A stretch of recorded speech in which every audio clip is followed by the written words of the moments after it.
Imagine this, the everyday painkiller you've trusted for decades, now accused of silently wiring your child's brain for autism.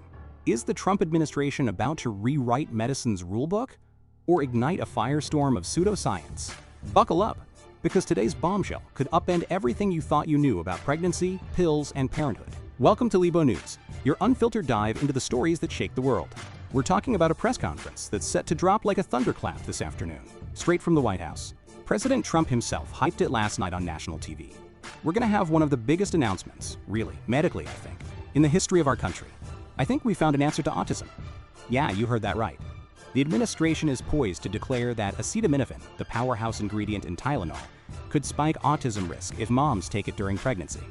And get this, they're touting a cancer sidekick vitamin as the miracle fix.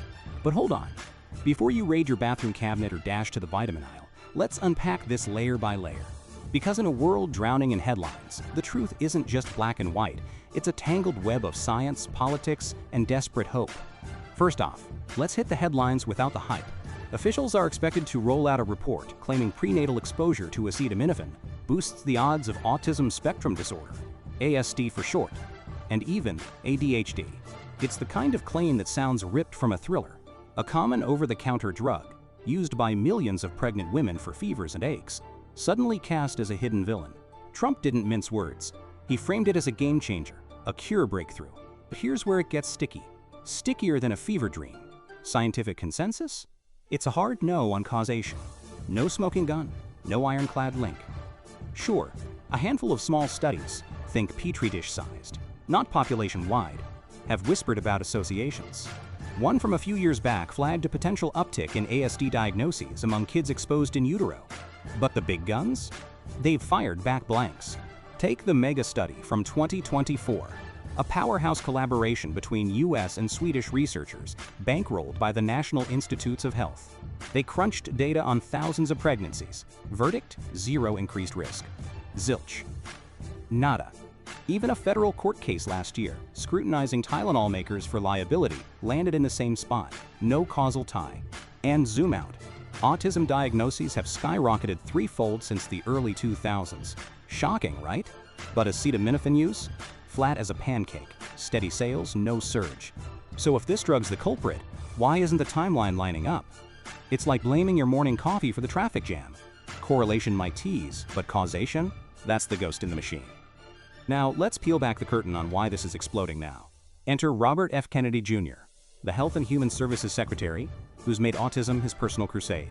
Fresh off his swearing in, RFK Jr. vowed to nail down the cause by September. Yep, that's this month. He's thrown spaghetti at the wall. Synthetic dyes in kids, snacks, vaccines, that old chestnut. Even painkillers like this. It's a pattern, folks. Remember the vaccine skepticism? The abortion pill scrutiny? This administration's got a track record of poking the scientific bear, questioning gold standard meds in ways that ripple through labs and legislatures. Critics, and there are plenty, call it a playbook to erode trust in experts, to rally a base hungry for simple answers to complex pains. After all, autism touches 1 in 36 kids today, per the CDC. Families are frantic, searching for silver bullets. Is this announcement a bold stroke for health, or a political chess move, leveraging fear to reshape regulations? We'll circle back, because the why matters as much as the what. But let's not stop at the drama. Let's drill into the biology. Why does this claim even have legs? Genetics, for starters. Autism isn't a bolt from the blue. It's woven into DNA. It clusters in families like a stubborn heirloom. Got one identical twin on the spectrum? Odds are sky high the other is too, up to 90% in some studies. Environment plays a role, sure, but it's the interplay, the symphony of genes and gestation. Fever during pregnancy? That's a real red flag, untreated. It can trigger miscarriages, birth defects, preterm chaos, especially in the first trimester. That's why heavyweights like the Society for Maternal Fetal Medicine still greenlight acetaminophen. The cure can't be worse than the disease. Untreated pain or fever. That's the true gamble. And speaking of gambles, here's the second half of the bombshell. Leucovorin, or folinic acid, a form of vitamin B9 often paired with chemo to fend off folate shortages. The pitch? It could sidestep a metabolic glitch in some autistic brains, where folate struggles to cross the blood-brain barrier. Early research hints at promise. Kids on the spectrum sometimes show this folate transport hiccup, and leucovorin might reroute it, easing symptoms. Off-label trials exist. small-scale sparks of hope. But evidence? It's flickering, not blazing. The Autism Science Foundation just dropped a reality check. 4 studies link low maternal folate to higher ASD risk, but we're talking early stages. Think toddler steps, not marathon miles.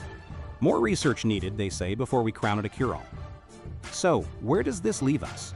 A nation on the edge, parents parsing pills with pitchforks, scientists sharpening their scalpels.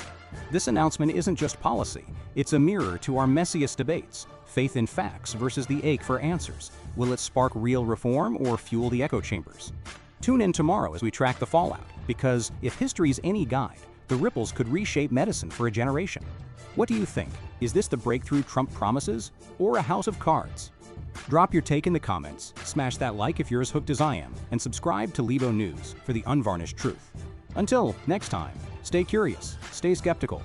Good night.